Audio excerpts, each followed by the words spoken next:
ആകാശവാണി. നമസ്കാരം. പ്രാദേശിക വാർത്തകൾ വായിക്കുന്നത് സോഫിയ ഡാനിയൽ.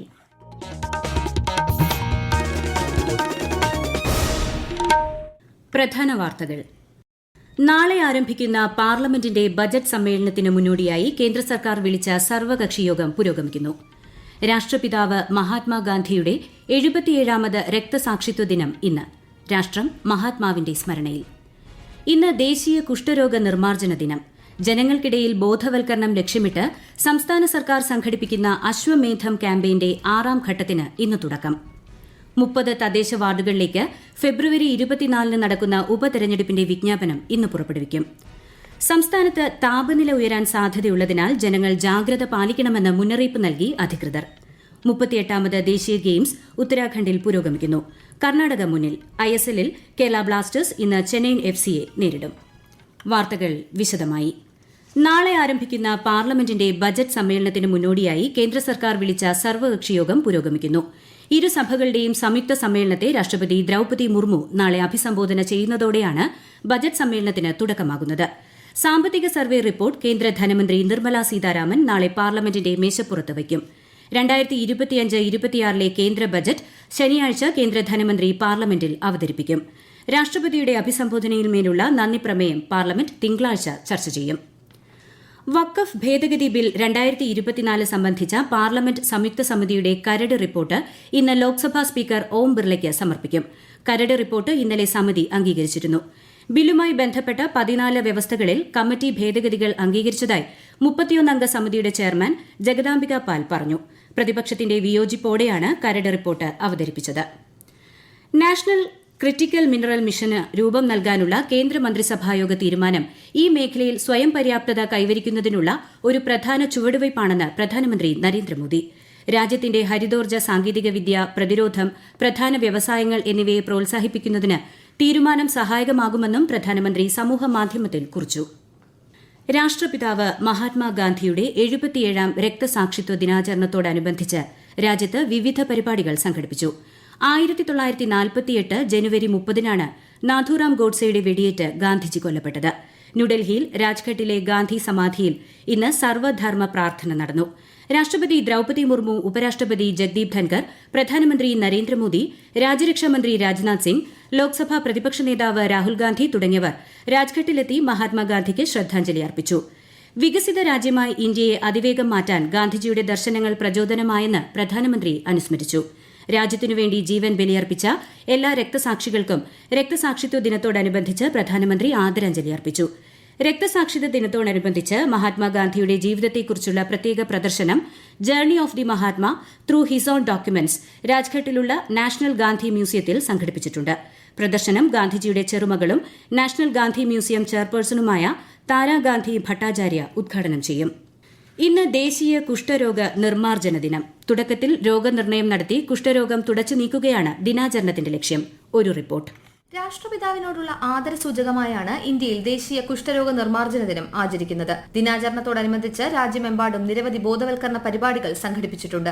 കേരളത്തിൽ ആരോഗ്യവകുപ്പ് സംഘടിപ്പിക്കുന്ന അശ്വമേധം 6ാം ഘട്ട ക്യാമ്പയിന്റെ സംസ്ഥാനതല ഉദ്ഘാടനം മന്ത്രി വീണ ജോർജ് ഇന്ന് നിർവഹിക്കും. ക്യാമ്പയിന്റെ ഭാഗമായി അടുത്ത മാസം 12 വരെ 2 ആഴ്ചക്കാലം നീളുന്ന ഭവന സന്ദർശനം, സ്പർശ് ക്യാമ്പയിൻ എന്നിവ സംഘടിപ്പിക്കും. 2018 ആരംഭിച്ച അശ്വമേധം കുഷ്ഠരോഗ നിർമ്മാർജ്ജന പദ്ധതിയുടെ ഭാഗമായാണ് സ്പർശിന്റെ പ്രവർത്തനം ആരംഭിച്ചത്. തുടക്കത്തിൽ തന്നെ രോഗം കണ്ടെത്തുകയും യഥാസമയം ചികിത്സ പൂർത്തിയാക്കുകയും ചെയ്യുന്നതിലൂടെ കുഷ്ഠരോഗം ഭേദമാക്കാനും അതുമായി ബന്ധപ്പെട്ട അംഗവൈകല്യം ഒഴിവാക്കാനും സാധിക്കും എന്ന സന്ദേശം ജനങ്ങളിൽ എത്തിക്കുകയാണ് ബോധവൽക്കരണ പരിപാടിയുടെ ലക്ഷ്യം. News desk, Akashvani.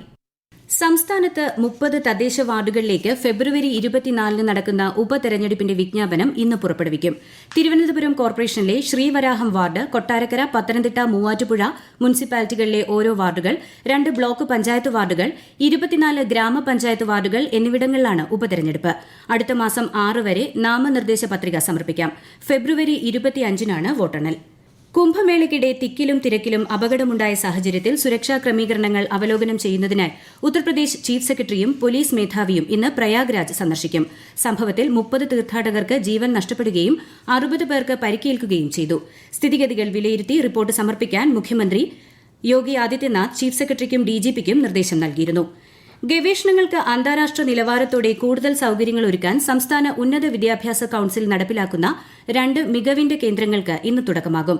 Kerala network for research support in higher എഡ്യൂക്കേഷനും centre of excellence in teaching learning and ട്രെയിനിംഗുമാണ് ആരംഭിക്കുന്നത്. എലപ്പുള്ളിയിലെ ബ്രൂവറി സംബന്ധിച്ച് തീരുമാനമെടുത്തത് മുഖ്യമന്ത്രിയും മന്ത്രി എം പി രാജേഷും മാത്രം അറിഞ്ഞുകൊണ്ടാണെന്ന് പ്രതിപക്ഷ നേതാവ് വി ഡി സതീശൻ. ഒയാസിസ് കമ്പനിക്ക് വേണ്ടിയാണ് സർക്കാർ മദ്യനയം മാറ്റിയതെന്നും ബ്രൂവറി വരുന്നതോടെ പാലക്കാട് വലിയ ജലക്ഷാമം ഉണ്ടാകുമെന്നും അദ്ദേഹം ആരോപിച്ചു. ഫെബ്രുവരി 1 മുതൽ 7 വരെ തൃശൂർ മുനിസിപ്പൽ സ്റ്റേഡിയത്തിൽ കരസേനയിലേക്കുള്ള അഗ്നിപഥ് റിക്രൂട്ട്മെന്റ് റാലി സംഘടിപ്പിക്കും. 2019 ശേഷം തൃശൂർ ജില്ല ആതിഥേയത്വം വഹിക്കുന്ന റാലി ഫെബ്രുവരി 1 രാവിലെ 6 മണിക്ക് ജില്ലാ കളക്ടർ ഫ്ളാഗ് ഓഫ് ചെയ്യും. സംസ്ഥാനത്ത് IAS തലപ്പത്ത് മാറ്റം. കൃഷി ഡയറക്ടറായിരുന്ന അദീല അബ്ദുള്ളയെ സാമൂഹ്യനീതി സ്പെഷ്യൽ സെക്രട്ടറിയായും civil supplies corporation CMD PB നൂഹിനെ ഗതാഗത സ്പെഷ്യൽ സെക്രട്ടറിയായും നിയമിച്ചു. ഈ വാർത്തകൾ ആകാശവാണിയിൽ നിന്ന്. ആകാശവാണി വാർത്തകളും വാർത്താധിഷ്ഠിത പരിപാടികളും all India radio news Thiruvananthapuram YouTube ചാനലിലും all India radio news Thiruvananthapuram Facebook പേജിലും AR News_ തിരുവനന്തപുരം ഇൻസ്റ്റഗ്രാം അക്കൌണ്ടിലും AR News_TVM X ഹാൻഡിലും ലഭ്യമാണ്. യുഎസിൽ യാത്രാ വിമാനം US ആർമി ബ്ലാക്ക് ഹോക്ക് ഹെലികോപ്റ്ററുമായി ആകാശത്ത് വെച്ച് കൂട്ടിയിടിച്ചതായി ഫെഡറൽ ഏവിയേഷൻ അഡ്മിനിസ്ട്രേഷൻ അറിയിച്ചു. 64 പേരുമായി പറന്ന യാത്രാ വിമാനം റീഗൻ നാഷണൽ എയർപോർട്ടിന്റെ റൺവേയിലേക്ക് പ്രവേശിക്കാനൊരുങ്ങുമ്പോഴായിരുന്നു അപകടം നടന്നത്. സംസ്ഥാനത്ത് ഇന്ന് സാധാരണയേക്കാൾ 2 മുതൽ 3 ഡിഗ്രി സെൽഷ്യസ് വരെ താപനില ഉയരാൻ സാധ്യതയുണ്ടെന്ന് കേന്ദ്ര കാലാവസ്ഥാ വകുപ്പിന്റെ മുന്നറിയിപ്പ്. സംസ്ഥാനത്ത് കനത്ത ചൂട് തുടരുന്ന സാഹചര്യത്തിൽ ജനങ്ങൾ ജാഗ്രത പാലിക്കണമെന്ന് ആരോഗ്യമന്ത്രി വീണ ജോർജ് അറിയിച്ചു. രാവിലെ 11 മണി മുതൽ വൈകുന്നേരം 3 മണി വരെ നേരിട്ട് സൂര്യപ്രകാശം ഏൽക്കരുത്. ഉത്തരാഖണ്ഡിൽ നടക്കുന്ന 38ാമത് ദേശീയ ഗെയിംസിൽ ഇന്ന് ഖോഖോ, ബാസ്കറ്റ്ബോൾ, നീന്തൽ, ബാഡ്മിന്റൺ, ഭാരോദ്വഹനം എന്നീ ഇനങ്ങളിൽ മത്സരം നടന്നു. നിലവിൽ 5 സ്വർണവുമായി കർണാടകയാണ് മുന്നിട്ട് നിൽക്കുന്നത്. 4 സ്വർണവുമായി മണിപ്പൂർ രണ്ടാമതും മഹാരാഷ്ട്ര 3ാം സ്ഥാനത്തുമാണ്. കേരളം 8ാം സ്ഥാനത്താണ്. ISLൽ കേരള ബ്ലാസ്റ്റേഴ്സ് ഇന്ന് ചെന്നൈയിൻ FCയെ നേരിടും. ചെന്നൈ ജവഹർലാൽ നെഹ്റു സ്റ്റേഡിയത്തിൽ രാത്രി 7:30 മത്സരം. ഇന്ത്യ ഇംഗ്ലണ്ട് 2020 ക്രിക്കറ്റ് പരമ്പരയിലെ 4ാം മത്സരം നാളെ.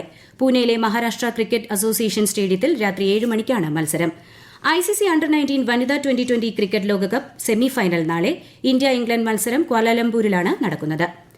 113ാമത് അയിരൂർ ചെറുകോൽപ്പുഴ ഹിന്ദുമത പരിഷത്തിന് ഭദ്രദീപം തെളിയിക്കാനുള്ള ദീപവുമായുള്ള ജ്യോതിപ്രയാണ ഘോഷയാത്ര ചവറ പന്മന ആശ്രമത്തിൽ നിന്ന് പുറപ്പെട്ടു. കൂടുതൽ വിവരങ്ങളുമായി ആകാശവാണി കൊല്ലം ജില്ലാ പ്രതിനിധി നീരജ് ലാൽ. രാവിലെ പന്മന ആശ്രമത്തിലെ ചട്ടമ്പിസ്വാമി മഹാസമാധിയിടത്തിലെ വിളക്കിൽ നിന്ന് പൂജാരി വിഷ്ണു പകർന്നു നൽകിയ ദീപം ഹിന്ദുമത മഹാമണ്ഡലം അധ്യക്ഷൻ PS നായർ ഏറ്റുവാങ്ങി. കൊല്ലം, ആലപ്പുഴ, പത്തനംതിട്ട ജില്ലകളിലെ സ്വീകരണം ഏറ്റുവാങ്ങി ജോതിപ്രയാണ ഘോഷയാത്ര ഫെബ്രുവരി 2 ചെറുകോൽപ്പുഴ വിദ്യാധിരാജ നഗറിലെ ഉദ്ഘാടന വേദിയിലെത്തും. പന്മന ആശ്രമ അധ്യക്ഷൻ കുമ്പളത്ത് വിജയകൃഷ്ണപിള്ള, ഹിന്ദുമത മഹാമണ്ഡലം സെക്രട്ടറി AR വിക്രമൻപിള്ള, ഉപാധ്യക്ഷൻ K ഹരിദാസ്, മുൻ MLA മാലേത്ത് സരളാദേവി തുടങ്ങിയവർ പങ്കെടുത്തു. ഫെബ്രുവരി 2 മുതൽ 9 വരെ നടക്കുന്ന 113ാമത് പരിഷത്ത് ഗവർണർ രാജേന്ദ്ര വിശ്വനാഥ് അർലേക്കർ ഉദ്ഘാടനം ചെയ്യും. രാജ്യത്തെ ഓഹരി വിപണികളിൽ നേട്ടം. ബോംബെ ഓഹരി സൂചിക സെൻസെക്സ് 218 പോയിന്റ് ഉയർന്ന് 76,751ലും ദേശീയ ഓഹരി സൂചിക നിഫ്റ്റി 105 പോയിന്റ് ഉയർന്ന് 23,264ലും വ്യാപാരം തുടരുന്നു. സ്വർണ്ണവിലയിൽ വർധന. ഗ്രാമിന് 15 രൂപ കൂടി 7,610 രൂപയും പവന് 120 രൂപ കൂടി 60,880 രൂപയുമാണ് ഇന്നത്തെ വില. കോഴിക്കോട് കോർപ്പറേഷൻ മുൻ കൌൺസിലറും മുസ്ലിം ലീഗ് കോഴിക്കോട് ജില്ലാ വൈസ് പ്രസിഡന്റുമായ മൂഴിക്കൽ ചെറുവറ്റ P. ഇസ്മായിൽ അന്തരിച്ചു. ഖബറടക്കം വൈകിട്ട് നടക്കും. ഈ വർഷത്തെ ഹജ്ജിന് തിരഞ്ഞെടുക്കപ്പെട്ടവർക്ക് 2ാംഘട്ട സാങ്കേതിക പരിശീലന ക്ലാസുകൾ അടുത്ത മാസം 3 മുതൽ 25 വരെ നടക്കും. സംസ്ഥാനതല ഉദ്ഘാടനം മന്ത്രി V. അബ്ദുറഹ്മാൻ തിങ്കളാഴ്ച കരിപ്പൂർ ഹജ്ജ് ഹൌസിൽ നിർവഹിക്കും. തിരുവനന്തപുരം ബാലരാമപുരം കോട്ടുകാൽ കോണത്ത് 2 വയസ്സുള്ള കുട്ടിയെ കിണറ്റിൽ മരിച്ച നിലയിൽ കണ്ടെത്തി. ശ്രീതു ശ്രീജിത്ത് ദമ്പതികളുടെ മകൾ ദേവേന്ദുവിനെയാണ് വീട്ടുവളപ്പിലെ കിണറ്റിനുള്ളിൽ മരിച്ച നിലയിൽ കണ്ടെത്തിയത്. ഉറങ്ങിക്കിടന്ന കുട്ടിയെ രാവിലെ മുതൽ കാണാനില്ലെന്നായിരുന്നു പരാതി. തുടർന്ന് ബാലരാമപുരം പോലീസ് നടത്തിയ അന്വേഷണത്തിലാണ് കുട്ടിയുടെ മൃതദേഹം കിണറ്റിൽ നിന്ന് കണ്ടെത്തിയത്. പ്രധാന വാർത്തകൾ വീണ്ടും.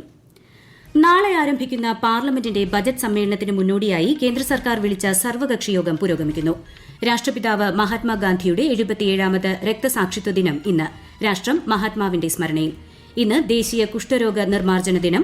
ജനങ്ങൾക്കിടയിൽ ബോധവൽക്കരണം ലക്ഷ്യമിട്ട് സംസ്ഥാന സർക്കാർ സംഘടിപ്പിക്കുന്ന അശ്വമേധം ക്യാമ്പയിന്റെ 6ാം ഘട്ടത്തിന് ഇന്ന് തുടക്കം. 30 തദ്ദേശ വാർഡുകളിലേക്ക് ഫെബ്രുവരി 24 നടക്കുന്ന ഉപതെരഞ്ഞെടുപ്പിന്റെ വിജ്ഞാപനം ഇന്ന് പുറപ്പെടുവിക്കും. സംസ്ഥാനത്ത് താപനില ഉയരാൻ സാധ്യതയുള്ളതിനാൽ ജനങ്ങൾ ജാഗ്രത പാലിക്കണമെന്ന് മുന്നറിയിപ്പ്. 38ാമത് ദേശീയ ഗെയിംസ് ഉത്തരാഖണ്ഡിൽ പുരോഗമിക്കുന്നു. കർണാടക മുന്നിൽ. ISLൽ കേരള ബ്ലാസ്റ്റേഴ്സ് ഇന്ന് ചെന്നൈയിൻ FCയെ നേരിടും. പ്രാദേശിക വാർത്തകൾ കഴിഞ്ഞു. അടുത്ത വാർത്താ പ്രക്ഷേപണം 12:50.